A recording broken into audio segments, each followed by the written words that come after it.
All right, here we are live with our second episode of Mayor TV, and as I promised, we're in Mayor Stewart from the City of Coquitlam's office, and I thought the first thing that we would do is take a look around Mayor Stewart's office. So before we do that, we're going to do a little tour, but please share this with others, give us feedback along the way, use your emojis, and then we'll go from there. So let me switch this around. And hello, Richard. How are you this evening? Sure, you didn't tell me about this part. What's this about? So Welcome to my office, Greg. Yeah, I think people are interested. They know most people don't get to go to a mayor's office. It's kind of like going to the principal's office for some people. Yeah. But I thought we'd do a quick tour of your office. You can show me some of the stuff that you have hanging up, some of the symbolic items in the... Well, of course, we've got some for trinkets. This is typically protocol gifts that we receive from cities around the world, people that come to visit the mayor, whatever, and so they end up here.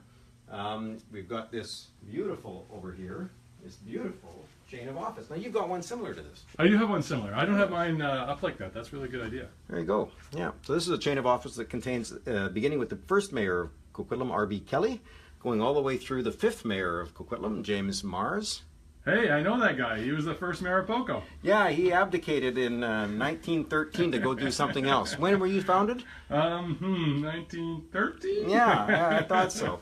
So he actually gave up being the district of Coquitlam mayor and went on to become the mayor of Port Coquitlam, all the way through to the past mayor, which of course Maxine Wilson. My name's in the fulcrum right here, Mayor Richard Stewart. It'll get moved over to there in about 30 years when I retire. There you go. Yeah. What else do you got around here? Junk. Just junk? Junk, mostly junk. Books you've read. This is where all the important decisions are made. Yeah, this is where I am informed of all the important decisions. I did, if I could, just look at one folder that's on your desk here without opening it. I like this tag that says pressing. That means really important stuff. Yes. It used to say urgent, but that seemed like we were out of control. All right, why don't we grab a seat here, and I'll just put this back on the tripod. Okay, for the home viewers, this was Greg's idea. All right, so again, we're starting off our Mayor TV. Thanks for everybody that's tuned in. If you could take a second, share this this post with others so we get more people tuning in. Give us some feedback along the way so that we can see whether you like it or not. And also take an opportunity to post some questions. At the end of our discussion, I'll go through here and we'll take questions and do a little Q&A about what goes on. So sounds great. Excellent. Let me just pull this up on my screen here so I can and I'll do the same. See what's going on. While we're doing this, everybody can share this post. That would be great. Oh, look at that. There you are. Huh. While we're doing this, everybody... Oops, turn the volume down. Okay. We're good now. Okay, excellent. So the first thing I wanted to talk about was today's Bell Mental Health Day. Yes. And a big national push to on their Let's Talk. And I know you, your family, has been very vocal on mental health over the last, it seems about 2 years now, that you've come out and really spurred on a conversation, not only in Coquitlam, but all around the region. And I thought maybe you could share a little bit how it's going with you guys and how it's really changed the whole discussion around mental health.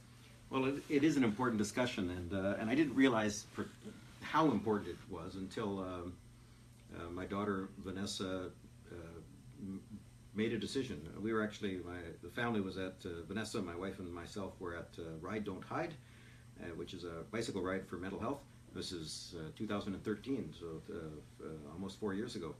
And at the end of it, we were walking through, having done the ride. It's and a reporter noticed me and recognized me and thought he'd ask the regular question, the typical question we get asked is, what does this ride mean to you and your community? And I was given a typical answer. It means a lot to every community.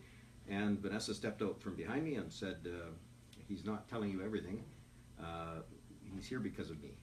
Wow. And he put his pencil down, and we had a moment there where we were trying to figure out what to do. And she went on to tell her story about her diagnosis a couple of years earlier with depression, anxiety, personality disorders, and essentially with mental illness.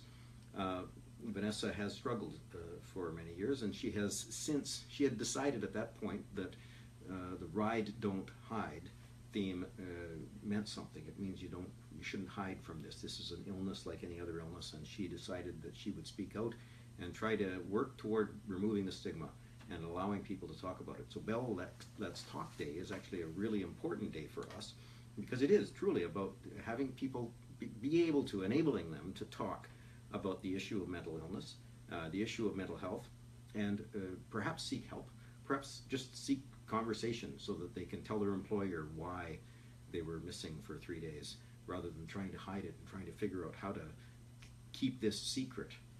We met so many people during her hospitalization and during her various treatments that couldn't tell anyone and hadn't told anyone that they had an illness. And so Ride Don't Hide and Bell Let's Talk Day are both pretty important realities for our family.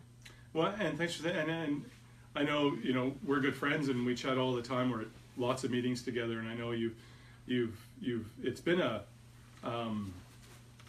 an incredible journey to watch you and your family go through it. And it seems as though over the last number of years, last couple of years or so, because of everything that you just talked about, because what you and your family are doing, it seems that it is more and more, every day it seems more okay to talk about it.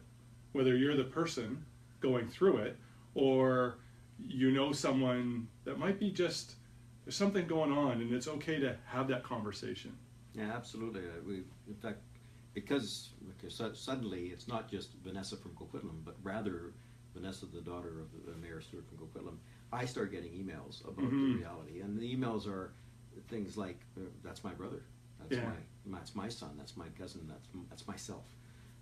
CEOs, reporters, people from across the province that don't know me, many that do know me, and who decided to share that and had never shared it before, including several that said things like, "I went to my boss and I told him, and I still work there." Wow. Because that wouldn't have happened 5-10 years ago in most situations. Exactly. And so as someone who could actually perhaps seek help within the company, and we have a program here at City Hall, you probably have the similar one, which helps people deal with some of the demons, or perhaps some of the emotional realities of life, and yet so many people are shy away from that. They think that there's going to be a stigma attached. They think that it will affect their realities at work, the realities at school, the realities in so many settings. And I think if we don't talk about it, if we leave that stigma in place, then those people will suffer more. Yeah, I agree. And so I was on, just to close this, Bell Let's Talk.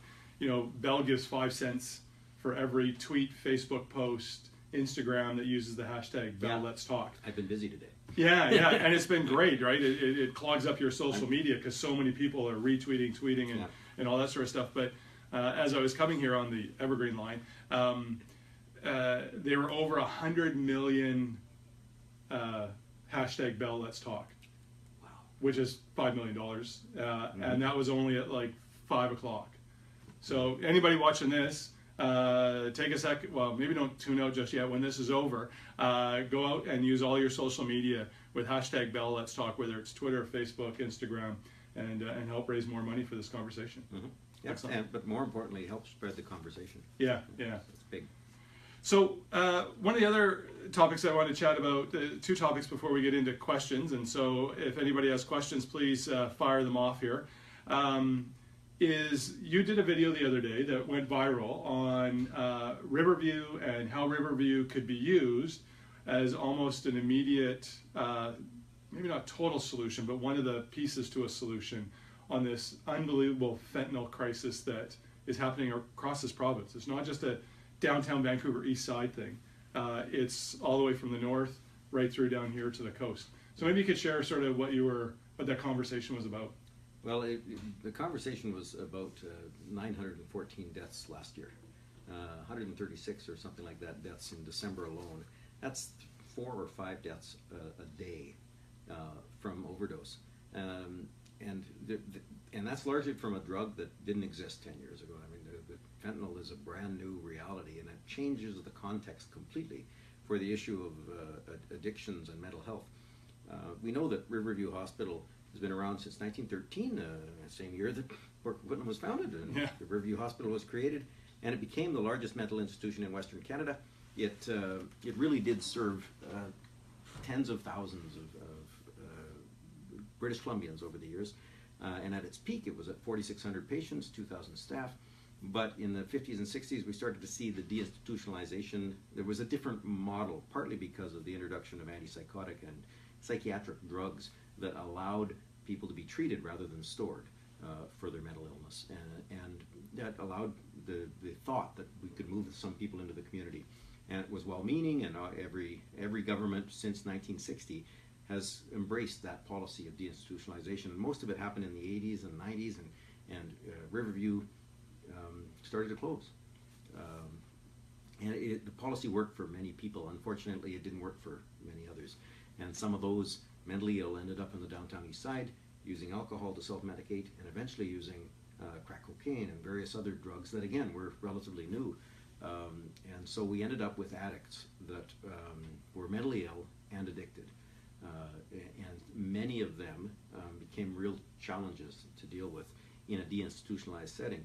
So some people believe that the pendulum just swung too far. We were well-meaning, but so how do you center the pendulum? And we had made the City Council had commissioned a report from Dr. John Higginbottom a couple of years ago.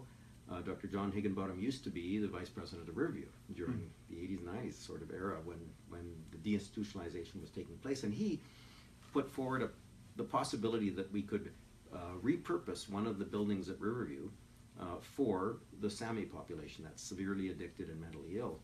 And that proposal, he proposed Center Lawn, which is the middle of the three red brick buildings.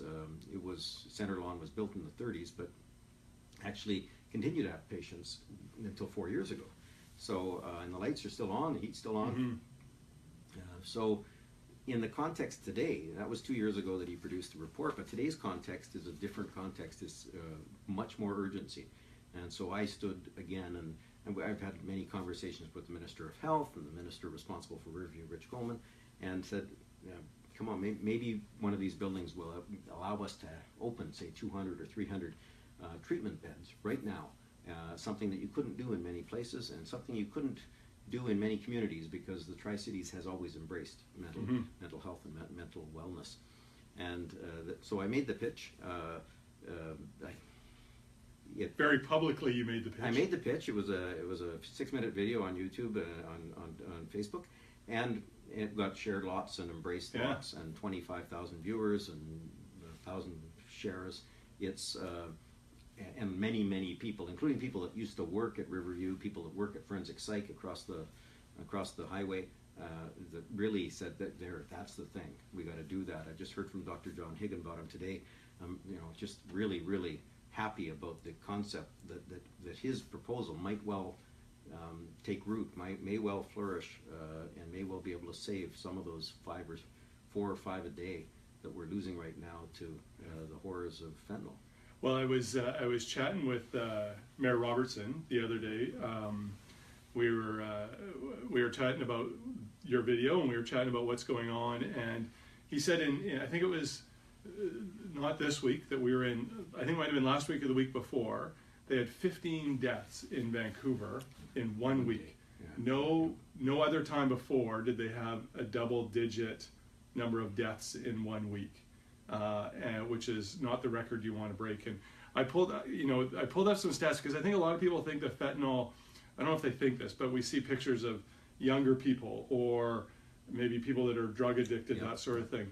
But the coroner came out with a report at the end of December, well, I guess the beginning of January, and they had number of deaths per 100,000 during 2016. And remember, we saw, as you alluded to, September to December was like a hockey stick, right? But the bracket between 50 and 59, right? 27.2 deaths per 100,000, right? 40 to 49, 34. In fact, 19 to 29 was 28 deaths per 100,000. So it was less than the 40 to 49 age bracket and less than the 30 to 39 age bracket. So I think, this is affecting everybody, and as you alluded to in your video and here, it's not people just in the downtown east side or just in parts of Surrey that we would stereotype as those areas that might have illicit drug use. It's, you know, the per 100,000 up in Prince George is just as much as in Vancouver, the Fraser Health Authority. It's something that needs to be done. So the big question is, have you heard from the provincial government? Like, you were on global and you had regional media, and I haven't, and I really didn't expect to. I mean, the reality is that I've had long conversations with the Minister of Health, with ministry officials, with folks in the mental illness side and the addictions side, with some of the NGOs like Coast Mental Health that currently offer services on Riverview. So this isn't a new proposal particularly, but it's just a new context. And I'm optimistic that there's a possibility that this could fall on fertile ground, and that Riverview could find another one of its buildings rather, used to help solve this crisis. To their credit, the government did, after the introduction of our report,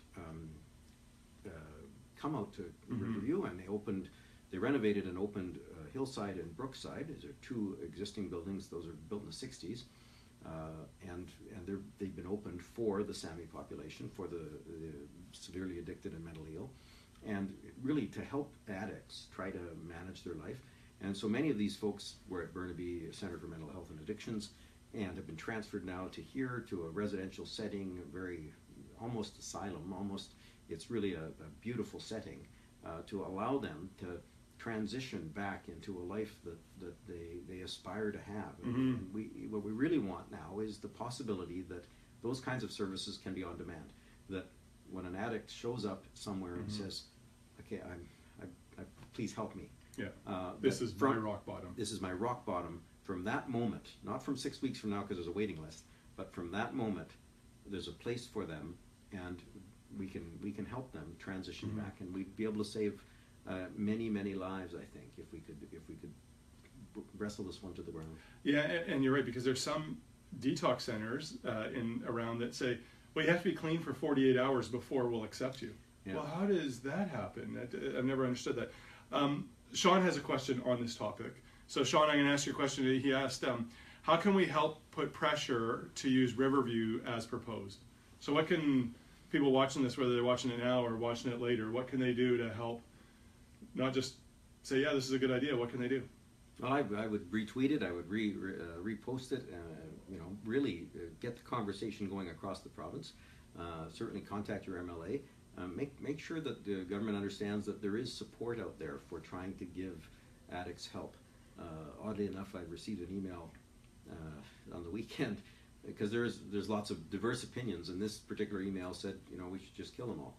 It's an absolutely amazing position that people would take, recognizing that addicts, in many cases, they're people perhaps who were struggling with chronic pain and ended up addicted, or they were, for any number of reasons, perhaps they were addicted to alcohol and ended up addicted to something else.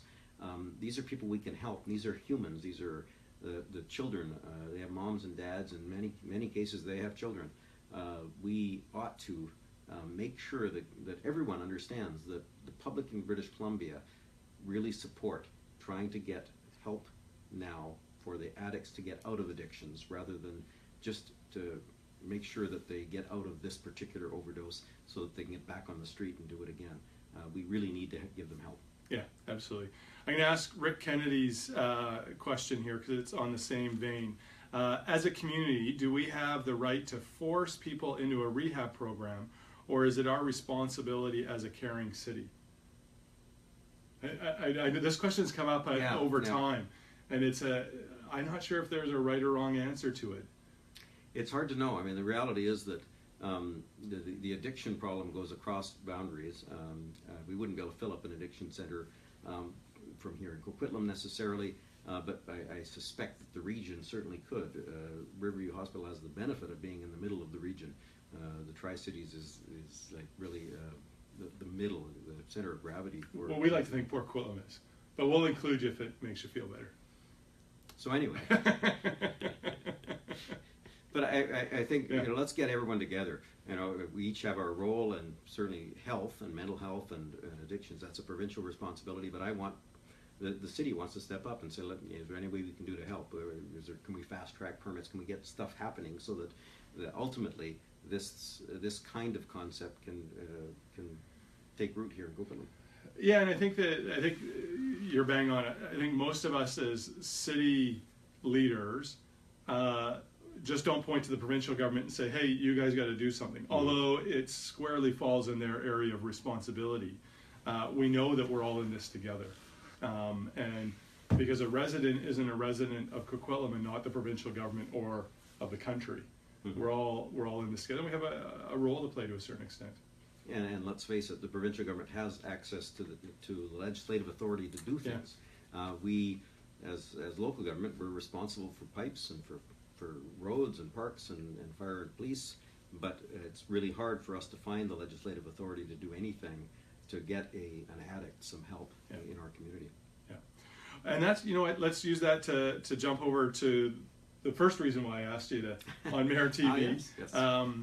So I'm just gonna, if everybody that's watching, whether you're Mayor Stewart's also live streaming off of his Facebook page, and I know you got some questions there. Maybe we'll jump to in a sec if you want to, okay. After we get through this, or it's off of my my Facebook page. Take a second and share the video feed right now, if you don't mind, to get more people engaged in this unique way to have a conversation. And the other thing that you can do, which will help also promote it via Facebook, is use the emojis right throughout. If you like what Richard or myself are saying, use the thumbs up or the heart or the laugh or the tear. Maybe we won't see too many angry faces along there. But if you do, this is all part of this whole experiment, is that this is an engagement. This is a conversation, as much as it can be a conversation with a live stream. Use those emoji icons along there. Mm-hmm. So let's move on to, well, it worked on yours. Apparently, the people watching on my live feed aren't as emoji-ful as yours. Well, I got good people in mine. Yeah, well, so there you go. So anyway, I got one. Whoever did that, push it again 12 more times. I'm thrown off now. So, Richard, last week you wrote a piece on your Facebook page about municipal costs rising faster than inflation. And we know as local governments, the Canadian Federation of Independent Business, the CFIB, the BC Business Council, BCBC, usually the Taxpayers Federation, throughout the year will come up with some sort of study to say, why are municipal taxes going up at a higher rate than inflation? They'll say inflation, if you put inflation and population growth together, that should be how much your taxes go up every year. Yeah. And it's a complex answer. And I thought you did a really good job of sort of summarizing 4 or 5 areas of cost that we have to deal with that are, ignore inflation. They're not about inflation, they're about delivering service. So I thought maybe we could jump in those. Did I describe sort of the framework of how we got to where you... We hear it all the time. You can't seem to get your budgets under control. So ours is going to be 2.5%, 3% in most years, maybe 3.5%, maybe 4%. But typically a little bit higher than inflation, and that's a challenge that local governments face. And I was contemplating how to explain the realities associated with that. And so for example, if you take water, I use the example of Walkerton. A decade ago, we had a terrible tragedy in Walkerton where contamination in the water well of the city of Walkerton, Ontario, resulted in deaths, and not just people getting sick.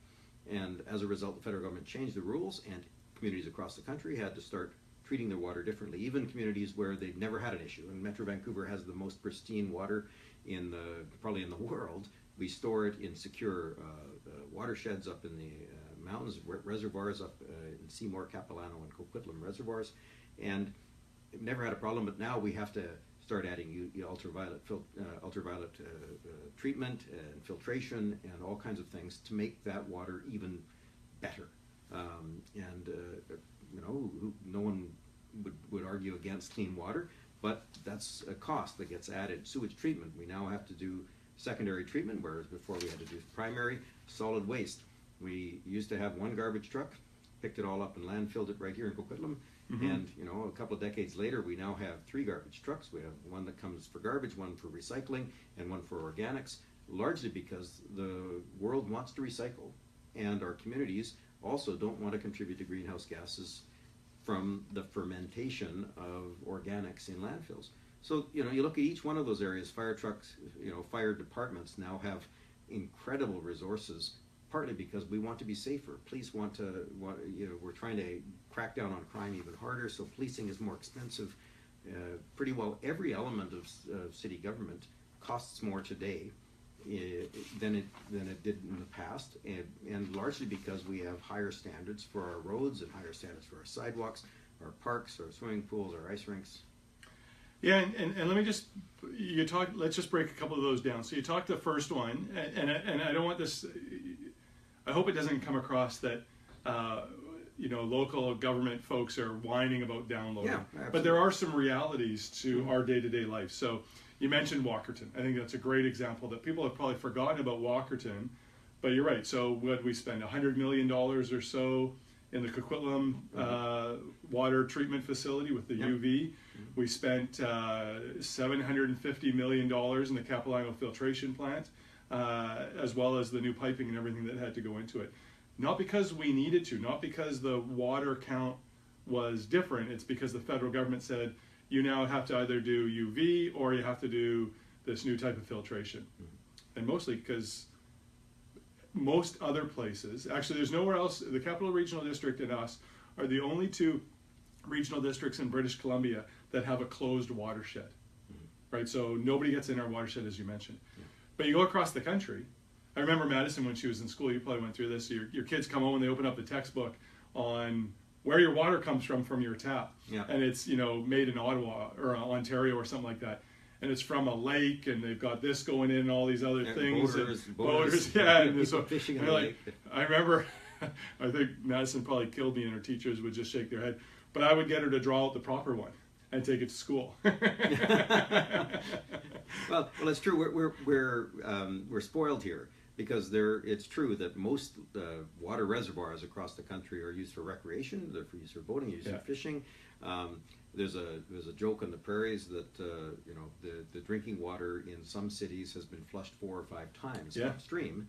And cleansed, you know, and treated, and then put back in the river, and then flushed again, and so you end up with large mineral content in the water. Ours is simply rain, captured, and delivered to our homes, and so the requirement to then go and clean it, as though it was water in Saskatoon or Red Deer, is odd. And then, so, you know, water coming in, wastewater going out. And another example of the federal government, provincial and federal governments getting together and saying, you know, we really should have secondary treatment on all sewage treatment facilities, which I don't think any of us would really disagree with. Absolutely. And so now Metro Vancouver has to replace the Lionsgate sewage treatment plant, $750 million, and it has to be done by law by 2020, or else we could be fined as a regional district. And I think actually the chair of the regional district goes to jail, doesn't he? Well, we always thought it was just the commissioner and the CAO, but someone threw in the chair the other day. And I thought, well, I might have to look into that as we get closer to 2020. Maybe sooner than later, so you guys don't drag your feet. I vote for another study. I would like to refer this back to staff for 2 years. We'll miss him. Yeah. At least there's a remand center in Poco, so I wouldn't actually have to leave town. But the bigger one is going to be Iona, which pretty much services Vancouver and parts of Burnaby. Right now, we think it's going to be about $1.4 billion, but that has to be done by 2030. So you can add probably a $500 million to that by the time you actually design it and all that sort of stuff. And I think the thing that frustrates us is the provincial and federal government make these regulations on water and wastewater and tell us we have to do it, and there's no financial support to go with it. Now and then they criticize us. Because our costs are going up faster than the rate of inflation. Yeah. Now, good news is on Lionsgate, we did get 1/3 funding so far from the federal government. So $212 million from the federal Liberals, which was great. As you know, we're working hard to try to get the provincial government to come forward with a third, so it's shared evenly. And I'm feeling pretty optimistic about it, but as you and I both know, until you actually get the check in your hands or the announcement made, you don't go there. And those are big ticket items. There's little things. There's diking, for example. The province just declared that local government will be responsible for maintaining what used to be provincial dikes, and now they're going to be maintained by us. So fine, we will take over the cost of maintaining the dikes, but at the same time, the province is continuing to say, well, why do your costs keep going up? And that's not much. I mean, maintaining the dikes might be a couple of $1 million a year, but it's a couple of $1 million a year. That isn't going to a rec center or a park or other operational items. And I know there's we have we were just talking about the fentanyl crisis and the health crisis. We're there trying to figure it out. In Poco and I know Coquitlam, our fire department is, I don't know the exact percentage off the top of my head, but about 95% are medical emergency calls. They're not fires. They're not fires, and in there is auto accidents, but it's single digit of fires that they actually go to now, and that's we've seen a reduction in ambulance service. We're the first ones on scene, and often for many minutes, or hours or two. There's no question, and the increased incidence of mental health calls, for example, and our family actually has experience on this front.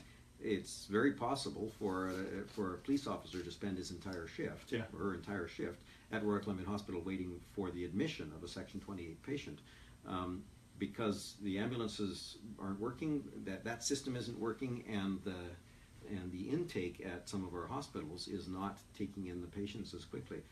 So we continue to find that every element of civic service, our costs are going up by more than the rate of inflation. And I make no apologies. I just, this is by way of explanation, not by way of apology. For sure. So I think we will. I think I would urge people to go onto your Facebook page and take a look at what you wrote. If they're on my page, I copy and pasted yours. I give you full credit for your story, but I reposted it today so it would bump up in my news feed. So take a read. It's like you mentioned to me. It's a little long, but it needs a long explanation. It's not a simple one or two liner to describe it. It's complicated to a certain extent, but it's the reality that we deal with all the time. So so I did two versions because some people have a 1,300 word limit on what they can read. I got 140 characters. I tried to put it into Twitter, but it was hard. One of 1,200. One of 1,199.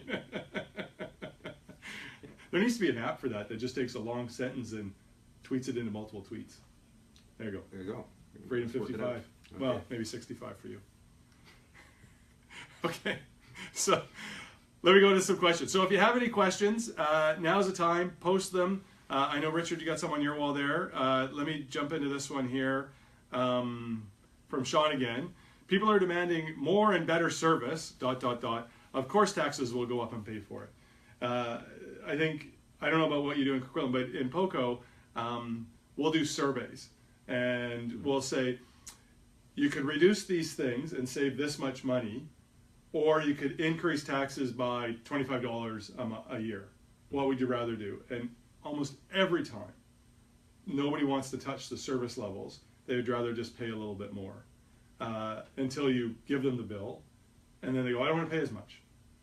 So I think it's notionally great to say, hey, we should do more with less, which I know both of our councils work really hard on year after year.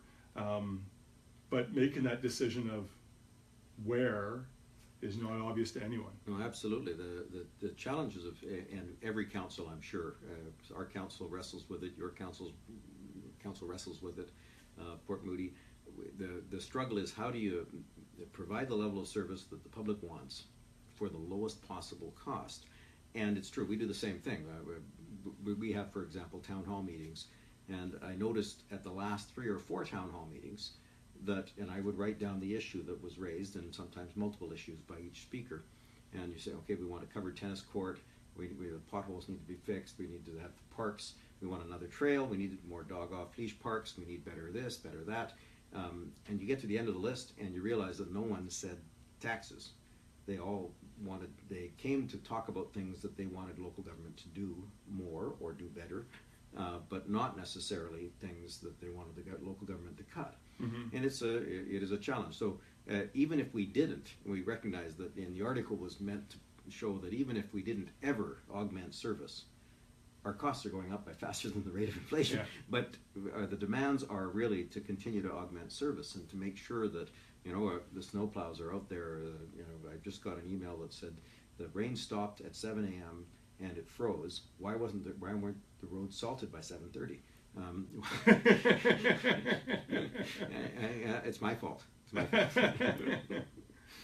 Well, and yeah, I know. You just sometimes, I don't know, scratch your head about those things. See if there's a question. Greg asks, everyone on the coast are very spoiled. I hope you all realize how much more resources you have than most other areas in BC.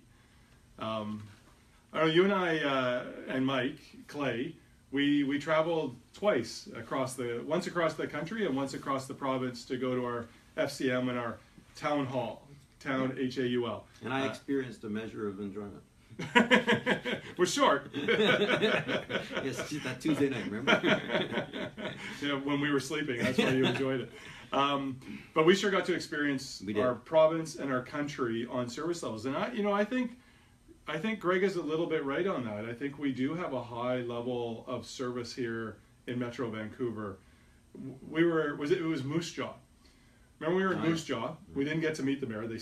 He or she snubbed us, if you remember, the last minute, canceled on us. So we went to the rec center, remember that? And the roads were so terrible. And then remember, this was in the end of May, beginning of June. Yeah. So we stuck the GoPro on the bumper. The GoPro on the bumper, yeah. And we drove around town, like massive potholes. And I'm trying to think of the city where we interviewed the mayor first thing in the morning. He was a young guy, brought us Tim Hortons. Oh yeah, Brandon? No, Brandon was just before that. Anyways, I remember turning at the four-way stop in the big motorhome, and there was a pothole that must have been 6 feet round in the middle of the intersection. And I remember us going, like, it stopped freezing like 2 months ago. Yeah. And it's just the way it is. They got to drive around it. Yeah. So I think there is something about that. But I think, to your point, people demand that high level of service. Yeah, and that's fair, fine. I have no problem if you want that level of service. It does come with a cost, and it comes with manageable expectations, perhaps too. We need to manage expectations because sometimes you can't deliver some of those service levels. Right now, our major problem with potholes, for example, is delamination. You have the same, which is there's 2 layers of asphalt. They're both about 1.5 inches, 2 inches thick, and the water gets in between the two. It freezes and it pops the top layer off. The plow comes along and it's gone. It's not harmful to your car. It's not dangerous. And we don't have any hot asphalt right now. It's all cold mix. Cold mix isn't going to last, so you want to wait until we have some hot asphalt. We're going to be able to repair most of those. It's the deep ones that are both layers and then become a rut and can break an axle. Those ones we have to go out right away and fix.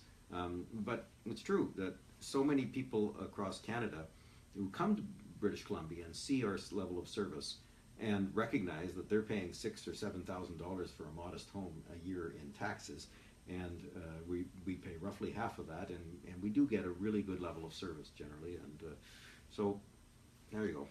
Yeah, it is interesting though when you compare our property taxes across the country. We are on the middle to lower end of property taxes for value. Now, not to get into that because people will say we already pay too much. Exactly. But so Rick Kennedy, glad you're watching. I know you know the Kennedys. Wait a minute. One of my reviewers said, "Yes, it is your fault." Let's be clear on that. That was Richard's fault. Thank you, Safa. Rick Kennedy asked me a question: what's the amortization debt on the proposed new rec center for POCO? I think we're looking at I think it's a 25-year, could be a 30-year amortization on the about $50 million we need to go into debt to build that new facility. So that's that answer. So here's a couple of questions from Susan, but we know it's not Susan. We know it's Jeff because you actually admitted it this time, Jeff. So thanks for admitting it. I presume that's your thumbs up, Jeff, or is it Susan? If you're looking for a subject, I know Jeff really well, and I'm hesitant just to read his question live without pre-reading it. But Jeff, I'm trusting you. Here we go. If you're looking for subject change, you could please compare. Oh, I know where this is going. Please compare and contrast the arts and cultural policies of the city of Poco and Coquitlam. If Mayor Stewart could talk about the public art funding from TransLink development, that would be great. So I'm actually not overly familiar with the art policies in Coquitlam and the funding and what you do. Obviously, I know what we do in Poco. And for us, and Jeff's a big leader in this in our community, came out with our new arts and cultural plan, which, be patient with us, Jeff. We're implementing and put more money behind it, get our arts village really ramped up and that sort of thing. But maybe you can talk a little bit about what you do in Coquitlam for arts. No, so we have, of course, Evergreen right across the street, the Evergreen Cultural Center. Well, this is a Poco taxpayer that maybe wants to join some of your arts programs. I get it. Yeah, so go across the street, Evergreen Cultural Center, our gallery, our performance. Actually, I did a walk on a play. I saw that. Yeah. I saw the ratings afterwards too. Yeah. Okay. Did you see the one in the fall though? You fell? In the autumn, rather. No. I did a similar walk on. I try to do one every season with Stage 43. I don't get to all the time, but I did one in the fall, in the fall season, the autumn season. They did a one. I can't remember the name of the play, but it was about a nudist camp. Oh. And I played a nudist. Wow. It's too bad I missed that. The stage version of nude, which is a flesh-colored bathing suit. Already too much information. A flesh-colored bathing suit and body spray to make you not shine as much and hide some of the hair. Is there enough spray? There is not enough. So anyway, so we do have wonderful arts programs here in Coquitlam, but there was mention of public art. Actually, the province and the Evergreen Line program actually developed a funding mechanism to allow public art in each of the stations. So we had a really unique opportunity with the unfolding of the Evergreen Line stations, the 5 stations in Coquitlam, and really explore that, the 4 stations in Coquitlam rather. And so you'll see in each one of those stations some really special public art that was determined by a public art task force that we had here, chaired by our Councillor Terry O'Neill, or rather council was represented by Councillor Terry O'Neill on that task force. And at the Coquitlam Central Station, for example, if you look up, you'll see an Aboriginal canoe carved by Mark Lapointe, and absolutely wonderful, some wonderful Aboriginal displays, and that really touched me because I recall mentioning at the opening of it that I'll bet you when the first train rolled into the Golden Spike sort of era of this region, both in Millardville and in Port Moody, that the Aboriginal community wasn't there with some public art. It wasn't invited.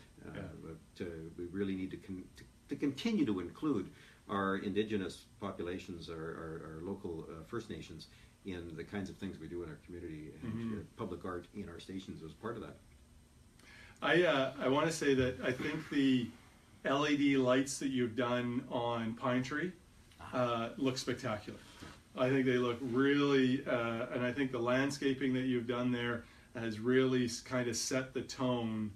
And I know we're moving off your question here, but Jeff, but it's really set the tone for really your Main Street. Right, this is going to be Main Street, Coquitlam, and the lights, the walkways, the trees, the furniture. Yep. Because I can't wait to see over the next, and it's going to happen quickly, I think, over the next 5, 10, 15 years, what this Main Street is going to look like. Right, because I'm only going to guess that the old Best Buy building won't be there, and I'm going to guess that even Save On Foods and that whole mall will redevelop. I'm going to guess that Coquitlam Chrysler is going to redevelop. We know that TransLink, working with you guys and others, have students from across west coast of U.S. and Canada doing a contest kind of thing on what would you do with the big park and ride at the Coquitlam Central, Absolutely. which is a massive piece of land. It's its own city by itself. And it needs to be used in the way that you'd use land like that near a transit station. There's no question that we were challenged when the overhead line was determined to be the route. We tried for an underground, but it was too costly, so it was going to be overhead. We wanted to make it so that we were livable and walkable still in our city center, and the option was to figure out how to be creative with lighting, and I absolutely agree with you that the lighting on that line is great. By the way, Doug Doherty said the name of the play about the nudist folks was Bare Bones, and my daughter Christina says TMI, and I assume that relates to the wardrobe for that play. Yeah. Thank you, Christina. And if someone could talk about that. So Cam Carter actually mentions that he believes that the snow clearing in the Tri-Cities during that month of challenge was among the best in the Lower Mainland, and I heard that from a lot of professional drivers, courier drivers, taxi drivers, ambulance drivers. That said essentially, you could rely on the Tri-Cities. There's no question that Burnaby and Vancouver, they don't plow side streets, and it became more challenging. And mind you, there's lots of communities across the country that don't plow side streets, and that really had more challenge related to the snow. So thank you, Cam. Okay, did you ever see some of Cam's drone work? No. Sent his drone up several times, and during the winter, and so skating on Como Lake. I did see those pictures. Oh, it's amazing. Yep. That's really cool. The snow clearing was an interesting topic, and you were out there in front of it, having conversations with your residents about what your staff is doing, what's going on, working on all that sort of stuff. I know in Poco we were really proud of our staff as well for the hard work that they did, and not too many people know, and I'm sure your staff are the same thing. We had a couple operational folks in the office every morning at 3:30 in the morning, looking at all the sensors that we have in roads for temperatures and all that sort of stuff to figure out what resources to deploy that day. And then all of our staff, not all of our staff, but most of our operational and park staff were ready to get that call at 4 a.m. or whatever. You got to get in here because we got to have at least 2.5 hours of all of our crews out, making sure people can get to work and that sort of thing. And I know in Poco we were pretty proud that we didn't miss a garbage day. Now I know we're not as high as you, and you've got more snow. You've still got lots of snow up Burke and parts of Westwood Plateau, which causes its own challenges. But yeah, friends in Maple Ridge didn't do side streets either. It's not that far from us, right? And so, well, you look at that. Coquitlam is unique in the Lower Mainland in that we live on 3 different mountains. Mount Coquitlam, the original. Is that really what it's called, Mount Coquitlam? Well, it's Blue not Mountain, isn't it? It's not an official name. I thought it was, but Mount Stewart. Okay, so you look Stewart. So anyway, that's a good idea, though. Yeah. The original name. Someone should start a petition on that. The original name of Essendale or Riverview was Stewart. Sorry. So the original name of Essendale or Riverview. Our program is almost over. Please be patient. Was the Hospital for the Mind on Mount Coquitlam. Oh, really? Yes. And so you have letterhead from back in the 1913, 1920 era, Hospital of the Mind on Mount Coquitlam. And so so anyway, that's Mount Coquitlam, we'll call it. Yeah. Eagle Mountain, which is where Western Plateau is, and Burke Mountain, which is under development now.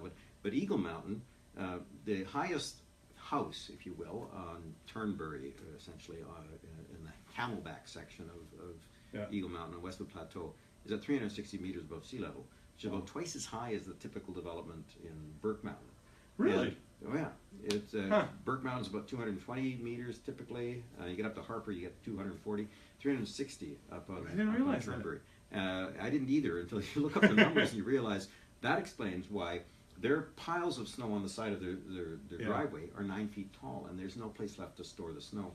So it became a real challenge. We have lots and lots of hills, lots of challenges related to that, and lots of communities have it a bit easier, including Port Coquitlam, because you just got Maryhill. Yeah, that's true. We just had Maryhill and Citadel there. a little bit of Wellington Yep. up that side, but not really that high. So definitely we don't get as much snow for sure. I don't have any other questions. You got any questions there you want to ignore or any you want to answer? Well, there's several that I want to ignore. I'm from back. Melissa says I'm from back east, and I agree with Cameron. Very well organized. Let's see what we got here. Shannon says, with the beauty of the Tri-Cities, we need panoramic views for restaurants and more hotels downtown. What's the plan to attract tourism? It's an interesting question, because we do actually have a tourism manager, and we do make an effort related to tourism. The lights around Lafarge Lake, for example. Oh, by the way, can I just stop there? That was spectacular. That was really neat. We went there a few times, especially when it was frozen. Yeah. And you could walk on the lake and that. I think you guys really hit it out of the park with that. Well, the lake wasn't technically safe, but yes, I agree. Oops. Can we delete those pictures? Can we cut back and do a take 2 here? Okay, take 2. I'm not sure who you're talking to. It's just you and I. There's no big production team as part of this. Yes. Keep in mind that there's 2 phones on tripods, and that's all there is. There's no question that the fact that it was free. It was family entertainment. Yeah. It was, we were overwhelmed by its success. Otherwise we would have had the hot chocolate service clubs and doing some stuff.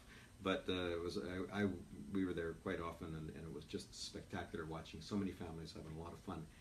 But that tourism element, the fact that you could get on SkyTrain in Vancouver or Burnaby, and not knowing where you're going, and perhaps never having gone to Coquitlam before, you could get off at the end of the line and go around the lake and get back on SkyTrain. It was just it brought a lot of people out here. Oh, did it ever? I had one person connect with me. I can never remember if it's email or on social media, and said, "That's great what they did in Coquitlam. You should do it in Poco as well." Yeah. I'm like, no, just go to Coquitlam. Back to the whole municipal finance thing. Why duplicate it? Well, it's funny. I'm glad you mentioned that, because we ought not to be. We're not trying to compete with each other. No. If there's a facility in Port Coquitlam that serves a need for the Tri-Cities, the Tri-Cities are going to be about 250,000 people, maybe 1/3 people when it's built out, and that's it. And so, in many cases, you could say that let's say we need a theater for 700 or 800 people. We need one of them. We don't need 3 of them. And the Tri-Cities really, we need to coordinate. And we've had that discussion. We had that discussion going across the prairies a couple of years ago about how do you manage that reality, and how do you say, well, okay, well, why don't you build that, and we'll build this, and to me that's a much better approach than trying to say, well, they've got that, we've got to have one too. And besides, you don't have a lake. No, we have some lagoons. Yeah, we're redoing. Lights around the lagoon. No, you can't have lights. We have good skating though there. Work with me. No, I don't know where we would put it, because I think you're right. The lake and the natural pathway that you have around the lake provides that perfect setting. And then this year with the snow, just took it over the top. Even if the lake wasn't frozen, just the snow kind of took it over the top. It was truly spectacular. But back to tourism, I know one of the questions that Shannon had there was, why aren't there more hotels? And I think all of us asked that same question. Port Moody, in their Suderbrook development, where the office tower is now, that was originally, the foundation was built to put a hotel on. Yeah. And the developer there, Ani, who owns hotels, who has hotels in a lot of their buildings, so they have great connections, could not get a hotel operator to come to Suderbrook. And so they converted, when they built it, they just built it as an office building, which was great. Office space is still good. But I know our Poco Inn and Suites, it's 90 to 100% occupancy all the time. So yeah, I'm not sure if you guys with your town center here have had people knocking on the door, but we've talked to hotel operators and to those companies that go around and try to explore markets, and I'm confident we'll be able to attract one here. One of our challenges, though, is that we gave approval for the casino to have a hotel a few years back, which means that there's a hotel going to be built, and so all the operators are saying, well, they're going to get a new one. We'll wait till that's built and see what the market looks like then. Unfortunately, the casino never got around to building it. They're now renewing their interest, and I suspect it will break ground shortly. But that has created a bit of a vacuum in it puts a barrier down, because the hotel industry says, well, as long as there's one pending, let's wait. Yeah. And I really want to see one here in the city center, whether it's on the Lougheed Highway or Barnett, or near the lake for that matter, try to find a property that can take hotel. The challenge with having a tourism facility like the tournament, the sports fields of Lafarge or Town Center Park, is that we've attracted tournaments from around the world. We had international U19 lacrosse, which Barbados and Japan, and you've got folks flying in from around the world and staying in a hotel in Surrey. Yeah, or Langley across the Williams Bridge. Yeah, and then crossing over to come to play lacrosse. So we really need to expand that hotel opportunity. And I'm telling the casino that if they don't hurry up, I'm just gonna. Well, anyway. Yeah, but it's still and we don't we're not in the hotel business, but even a hotel at the casino, which let's face it, they're going to build it mostly for casino operations. It's not. It'll service the industrial area because a lot of those businesses have people flying in for sales calls, business development, training, and all that sort of stuff. It still doesn't, in my opinion, address this need that I think we have along. I just call it the low heat corridor from Poco to Port Moody. I'm also shocked that there's not one or two hotels along this corridor. No, absolutely, and we've talked about how to attract them. I've talked to operators. I've gone, at conferences. Say, "Oh, you're an operator. Tell me about this." Because I think we really need to achieve that. It's true that the casino's hotel won't really be marketed toward this, but there's a whole bunch of operators, I suspect, that are waiting for it to be built, so they know where the market's settling out, and so that it is a challenge. Carla, how's it going? Glad you could join us. Just joined us, so she didn't hear your conversation about Riverview. She asked for my thoughts on Riverview, but maybe, Richard, you give a quick 30-second. Actually, you know what, Carla? We chatted about it earlier. Go check out Richard's Facebook page about what he talked about around with the fentanyl crisis that's going on right now and how there's a building that's ready to be used. The lights are on, the heat's on. It needs to be staffed up. It needs provincial funding. But almost, overnight as overnight can be. But within a short period of time, you could really have 200 or 300 beds available to help out with this crisis that's going on. Well, Paramount Pictures is today filming Supernatural in North Lawn. North Lawn is probably in the best condition. It was renovated for the Spring Frechette to be used as the Forensic Psychiatric Hospital a few years back, and it was actually used. So from my perspective, it could be open in weeks. The facility wouldn't be the barrier; it would be the staffing. And so there's those kinds of challenges, and absolutely we've got to get that. And Carla, I know you're active on Facebook and that sort of thing. And one of the questions earlier was what could everybody do to help promote this? And Richard's comments were, be active. And I know you're active on social media, so be active on social media. Write letters to your MLAs, to Health Minister, Terry Lake, that sort of thing. And this isn't a hey, you should do this sort of thing, finger pointing. This seems like a pretty good solution. Let's at least have a conversation about it. Yeah, really express, as I have said, the Tri-Cities doesn't have NIMBY about mental illness, and I think we all need to express that to government, saying, look, we're ready to embrace this kind of facility in our community, and we think it's a good idea. Yeah. You got any other? I don't have any other questions. Okay, I'll go with Tasha then. She says, I see the various homes for sale in both Coquitlam and Port Coquitlam. I find it frustrating when I see them torn down to make way for huge homes without yards. In most cases, they look very cheaply put together and sometimes not suit a neighborhood. Is there any way to control these teardowns and perhaps encourage renovations instead of rebuild? The older homes have strong bones. I gotta tell you, we had a public hearing on Monday night, and the longest item was one of these. It was taking a 1960 era house, tearing it down and building, in this case, the property owner wanted to subdivide and build two homes. It was on a 13,000 square foot lot, and so they wanted to build two homes with carriage home. I mean, essentially 4 units on this property. And the neighborhood actually came out against it because they didn't like the idea of increasing the density. And the neighbor that was the most against it was the next door neighbor who had built the 6,000 square foot big house, and you look at the streetscape as the computer generated streetscape, and you've got these two modest new homes and then this really big home. It is a frustration that council has had that we seem to have we've got zoning regulations in place that make it easier to build the big monster, and I'll call it that, because some people in our community do, make it easier to build a big monster than it is to subdivide and to try to build densities that are more conducive to bringing families back into these neighborhoods and filling our schools back up with children. We're going to add 1 million people to this region in the next 25 years. They're coming. And the response we have to have is to gently densify our existing neighborhoods, but also to add lots of density around SkyTrain stations. We're going to do both. But our challenge is the big home. I don't know that we will ever again need a 6,000 square foot, a bunch of 6,000 square foot homes in our community. And so we really have to find better planning solutions, I think, to that, so that families can get back in. Yeah, I agree. And I know you talk about this here locally, you talk about it regionally.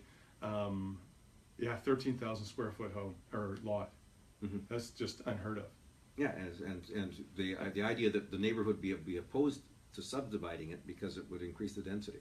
Yeah. So I respect those values. They really protect that particular their neighborhood. But we're challenged with a whole bunch of other responsibilities. Well, and what strikes me is we have this big conversation these days about affordability, mm-hmm. right? And so and rental affordability. Yeah. We're seeing people lining up and outbidding each other on rental.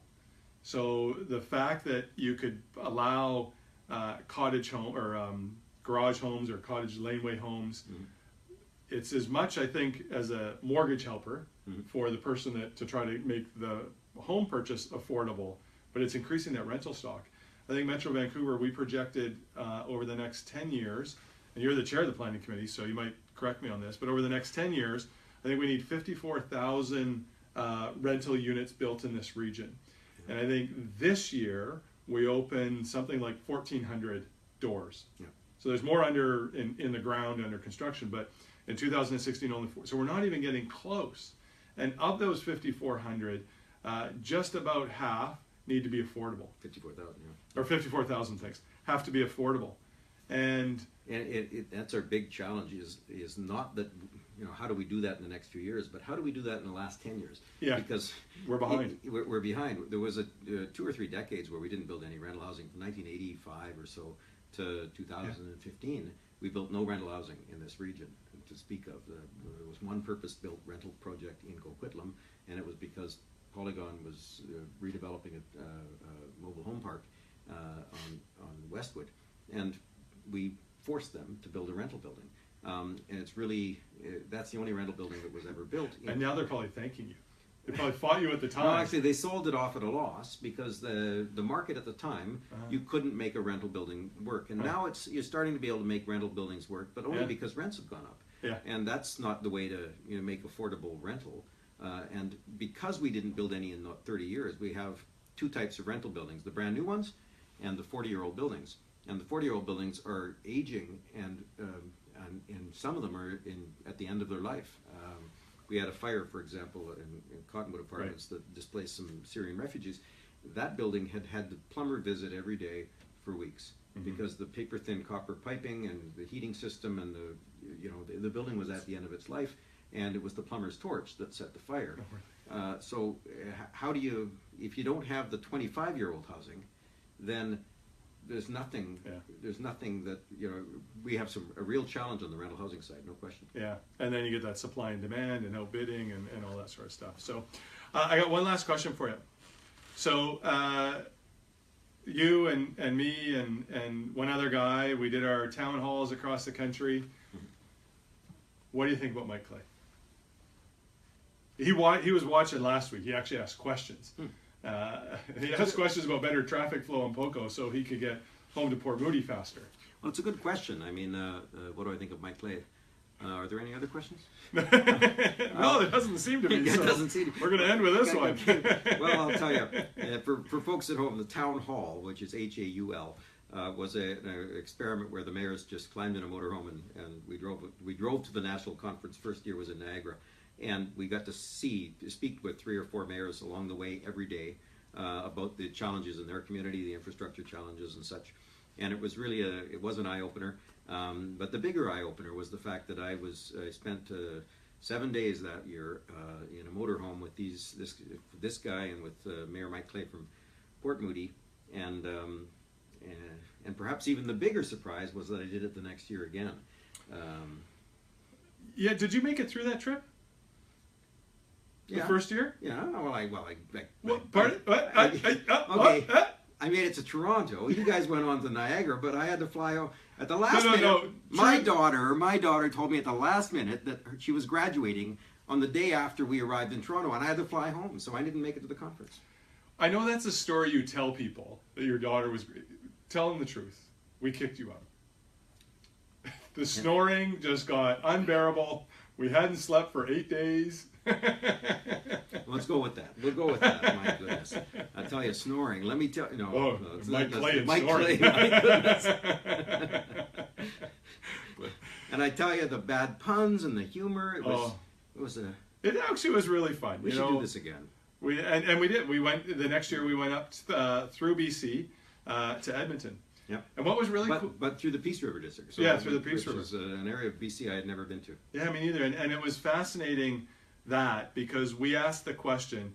The first year we were asking about infrastructure and how do you manage this infrastructure gap and all that sort of stuff. The second year, the main question was, how do you balance the need to protect the environment and a resource economy? Because sometimes they can clash. And that was particularly relevant because we were in the Peace River District, and that is the source of much of British Columbia's resources. So you could, and like Richard said, we would meet with 3 elected or 4 elected officials a day, from here, Vancouver, Burnaby, Abbotsford, Hope or something like that, Ashcroft, 100 Mile, Prince George, Dawson, and then Fort St. John. Yeah, and then Grand Prairie and all the way down. Yeah, and so environment, resource economy, when you're in Vancouver, environment. Yeah. And you could see each stop we made, the pendulum went all the way over to the most important thing was the resource economy. And in fact, the counselor from Fort St. John's, well, remember, I don't know who was interviewing him, one of the 3 of us, and they said, so how do you balance the economy, a resource-based economy, and the environment? And he went, environment? I don't understand. And then he said something like, if you can't log it, mine it, and there was one other, you can't log it, mine it, or something, it's not worth doing. Yeah, drill it. Can't mine it, log it, drill it, it ain't worth doing. Those were his words. And it was a perfect way to end our sort of segment in BC. Well, it is a unique reality that in British Columbia we have both. We have a core down here in the Lower Mainland that really values livability and the challenges associated with environment and recycling and such. And there's other parts that we count on as a province to exploit the resources. And the best part for me on that trip actually was the day we spent with the BC Oil and Gas Commission touring gas fields of Fort St. John and actually being able to see they actually go to great lengths on the environment and making sure that even the drilling water is recycled and then cleansed and then recycled again, and really it gives you better perspective. You may still be opposed to something, but at least you have a better perspective and you're more informed about the realities of this province. Yeah, absolutely. So Richard, thanks so much. Great conversation as always. No, can't we stay? Well, you can stay. No, we still got 2 people on. Oh, no, 1. 24. I'm kidding. Anyways, thanks everyone. There we go. Look, there we go. Thanks everyone for tuning in. I appreciate it. This is MayorTV, and next week we'll be somewhere else chatting about something else to do with communities. So what does this actually have to do with male horses? Male horses? Yeah. Maybe I should do something at a farm. We have farming in Poco. There's some horses out there. No, mares. Oh, Mayor. MayorTV. MayorTV. Okay. Nothing like ending on a bad Richard joke. Thanks everyone. Thank you.